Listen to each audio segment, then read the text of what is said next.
Welcome back, everybody, to another Cedar Flags episode. This one should be a little bit more entertaining than the last one, where we were just working on a parking lot. This one, we're actually going to be working on the entrance to the backside of the park. So we're right next to the parking lot that we made, and this is going to be the back entrance of the park. So we're going to have actual gates back here.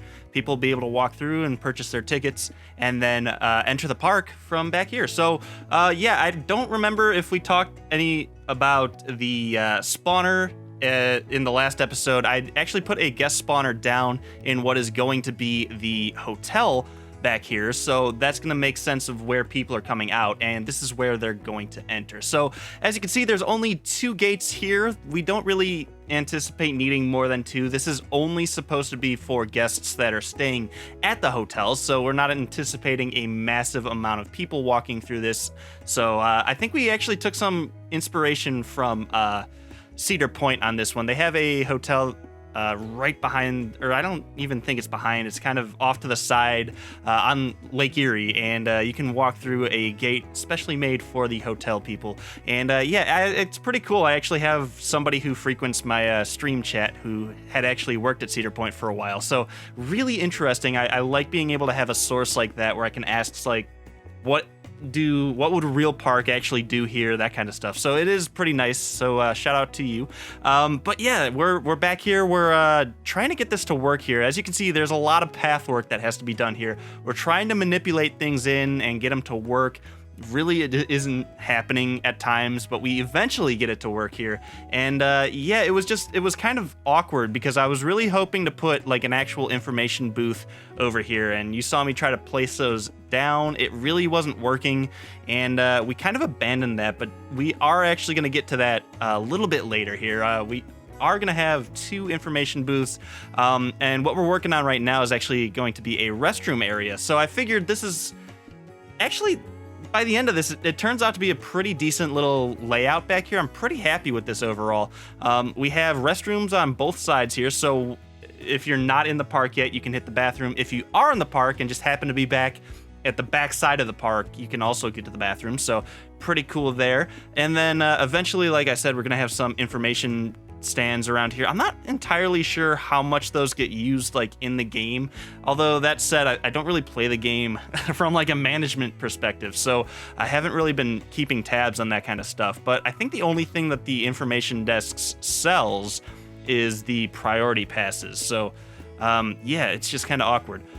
We are using I don't remember, I think it might be the Victorian style roofing here. I'm kind of regretting using this roof. It's pretty limited in what they have, and as you can see, we're trying to put some sort of top on the center because we have an even amount of sides, I guess. So we had like a flat space up on top, and unfortunately, I don't think really any of the roofs have like a pyramid topper, and that's something that would be nice to have. And I honestly feel like the roofs in this game could use an overhaul. I know we're probably not going to get one at this point, but just the roof pieces could use a little bit more variety, and some of the roofs have like a lot more pieces than other parts or than other styles of roofs. So it's kind of annoying when you really like the look of one style of roof and then you just can't find the right shape to put in your roof. It's very annoying, but we have to deal with it, I guess. We can always change the color a little bit. It's not too bad. But yeah, I do kind of regret using this roof in particular because it is kind of limited in what we have. So we did have to improvise a little bit and put one of those little toppers on here. I'm not even sure what those are called. Maybe like a cupola or something like that. But yeah, moving past that though, we are putting some billboards on these walls, and it makes sense. I really didn't think about it myself, but I had somebody in the live chat actually suggest maybe putting a bunch of billboards on this front area because it is a good way to entice guests into the park. I mean, if they're already here, they've made it this far. It's not like we have to persuade them to get into the park. They're more than likely here for the park, but it's a good way to advertise what's in the park. So you see right now we have the Gravity Mod poster and the Alpine Spirit poster. I actually need to create some updated posters, so that's probably a project that I'll do at some point in the future, hopefully. But yeah, we have some prime real estate, and I swear way back when Billboards came out, you could advertise locations on like from the billboard. So you could like link the billboard to a ride, let's say, and it would influence people to go that way. It still does that, but it has to be a video now. I'm pretty sure it didn't always have to be a video. I'm pretty sure just straight images could have done that at one point. I'm not really sure why that changed or when it changed, but apparently you can't do that now. So I think at some point I actually changed some of these smaller posters. They gave us a whole bunch of pre-made advertisements for the brands that are in the game, like Gulpy. So after a while, I think I did change some of that, and I think we have some Chief Beef live posters, if you want to call them that, and they are actually pointing to the Chief Beef stand that is like right by this area. So again, we'll see all that in the live portion, but we're just building some frames here for these posters here, and this is something that I highly encourage because it's something that in the real world you'd see a lot of. There's usually not a lot of just flat images on a wall, and I'm saying this coming from like a sign industry insider. So yeah, a lot of times you won't see that. A lot of things will be in frames, and I highly recommend doing that. I'm fairly surprised that we never got like a set of image frames for those billboards. They never gave us anything like that, which would have been cool, but unfortunately we didn't have that. So I just built them out of some pillar pieces. There are some pretty small pieces of wood beam that you can use, and they are in multiple different sizes, so it's kind of nice. But as you can see right now, I wanted to put a little bit of not a roof, but some sort of covering over the ticket windows. We went with this curved space, or roof, or whatever you want to call it, and I really wanted to put like a ticket sign on it. And for whatever like stroke of genius I had, I was like, I have these sets of 3D letters, and I really want to incorporate that. So we wrap them around, and it's really cool. I am probably a little too happy about the way those letters came out, just because of the sign geek in me. I really like how they look up there, and it's a really cool aesthetic for this building. So we'll actually do that again when we get over to the info booths. And it's just something that I think I'm probably going to overuse at some point. Hopefully not around the same areas over here, but it's really nice. And I guess I should probably talk a little bit about the overall design of this building. Haven't really talked about that too much, but these are some newer pieces. I am really bad at like keeping up with what pieces came in when. I tend to get the packs, and I don't even look through them half the time. I just kind of pick up new pieces as it goes. But I love these walls that we have now, and I think they're cast stone walls, I think they're called, and they have a really nice base on them, and it's just such a clean look. So this is the back of the park, so logically thinking we probably have this as the newer area. We probably built this last, so it's a newer build back here, but I'm trying to kind of keep that old school amusement park theming. I'm not even sure if I accomplished that or not, but we went with it, and it's a really cool building in the end here. I think we actually end up tweaking the colors of it a little bit. It's just a little too yellow, but yeah, eventually it looks kind of nice, and I'm hoping to carry over this theming and style into the hotel. The hotel is going to be a really big build, and it should be fairly fun. It's going to be pretty interesting. I had a few people comment in the last video, actually to my surprise. A lot of people apparently know how many parking spaces you need per building, like per how many hotel rooms you have in a building. So it's kind of nice. So we're gonna have a gauge as to how to build that. So I don't want to get too far ahead talking about something that we're not actually building here, but we're just kind of finishing up this building here, and I would like to kind of take influence from this building into that hotel build. So this area kind of feels like it all fits together. And I think sometimes I tend to maybe not do that in areas around the park. It's very binary. Like it feels like this area is this building style, whereas like right next door to it, it's kind of completely different. I think I have kind of a problem doing that sometimes. I'm trying to fix that. So hopefully this whole back area ends up looking pretty good. But I just love these new pieces that they put in the game here. The footers on these walls are awesome. It's so clean. And then they have all of these little trim pieces that just look so nice. And it really pulls it all together. And we stuck with that roof that I was kind of complaining about earlier, but it ended up being okay.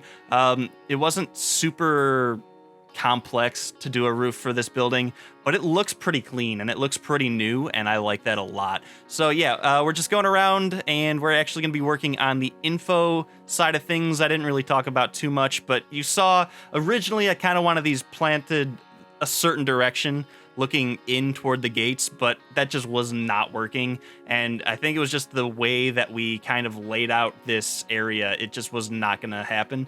So we turned those to be, I guess, parallel to the gates, and we've kind of pushed them off to the side. It all kind of works out. This is going to be pretty much the extreme back of the park, so we're running up to where the physical boundary of the park is. So having the info booths over here, it's kind of nice because they're almost just out of the way.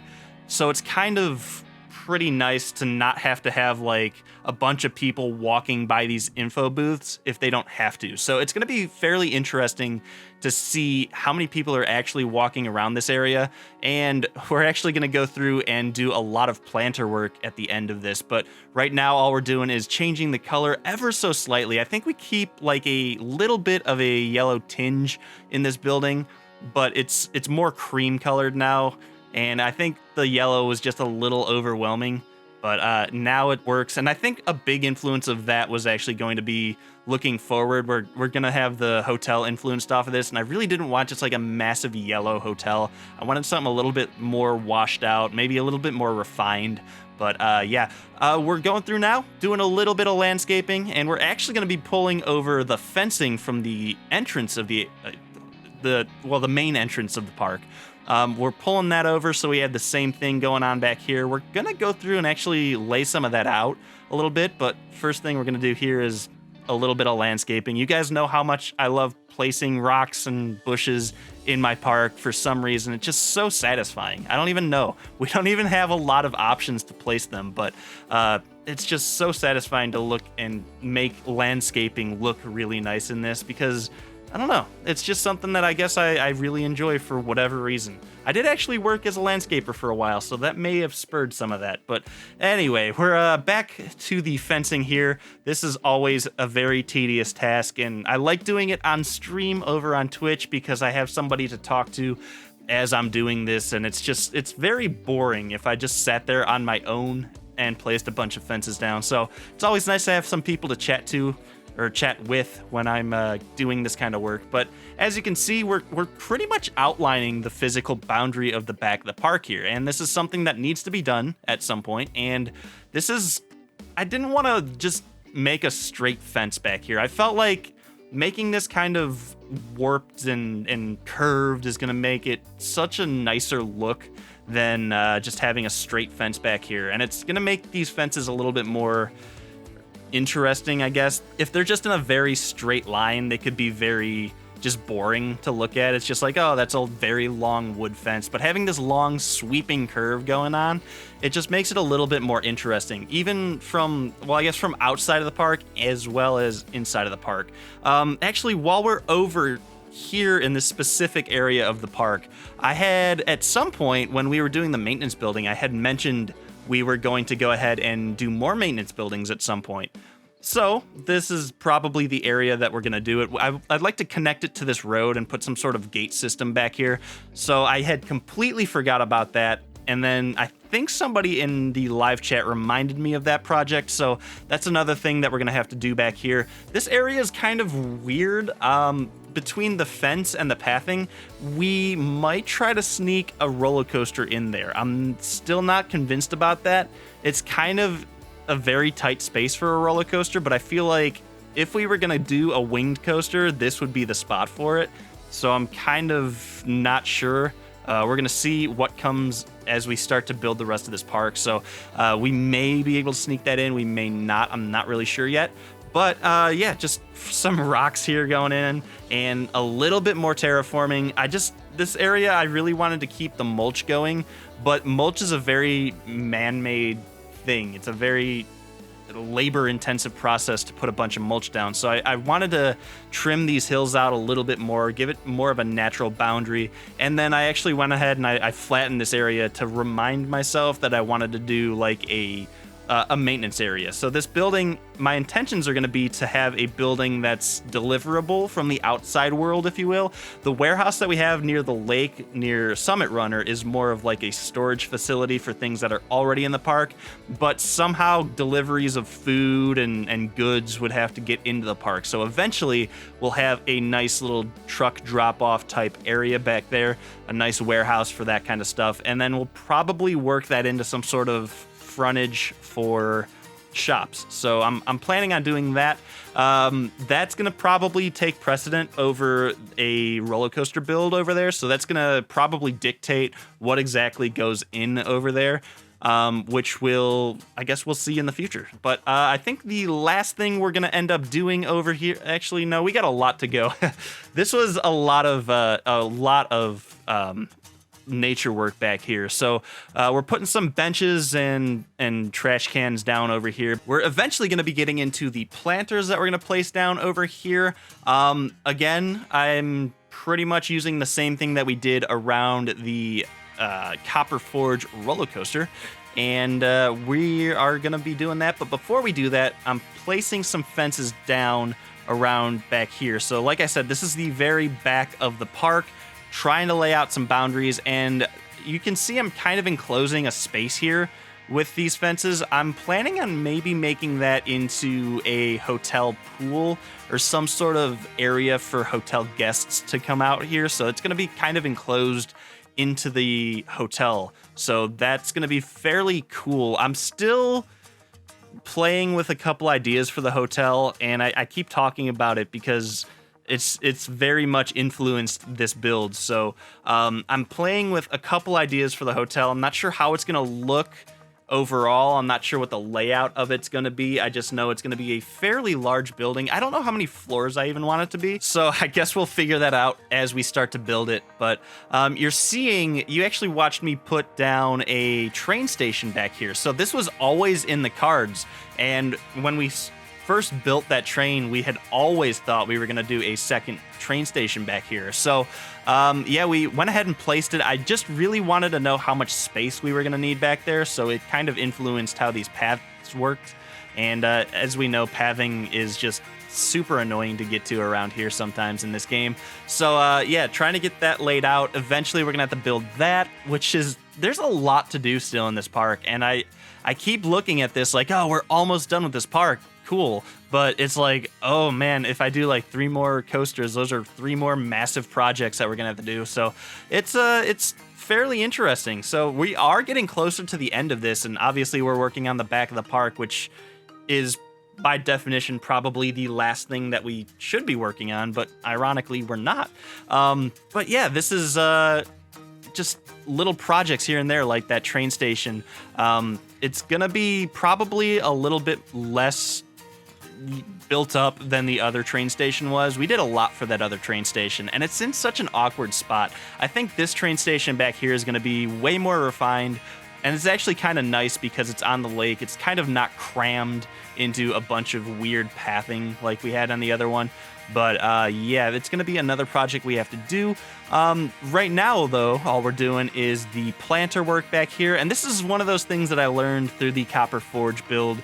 It's just don't overthink the pathing. I think if there's one piece of advice I can give people for doing the paths in this game, it's always build a larger path than you think you want and then cover it up with planters, because it makes it so much more interesting, and it's way easier to build. So theoretically, I guess what you could do is just go into the grid, snap to grid or whatever, and just make a huge flat spot of just path, and then block it out with planters and make it more interesting. I don't think I would recommend doing that, but what you can do is place down the largest path that you can, just kind of generally how you want it, and then go back and, like what I'm doing here, is just creating interesting edges with these planters. And you could probably do this with rocks, you could do this with a lot of other pieces like wall pieces or something, but I've kind of liked these planters a lot lately for some reason, and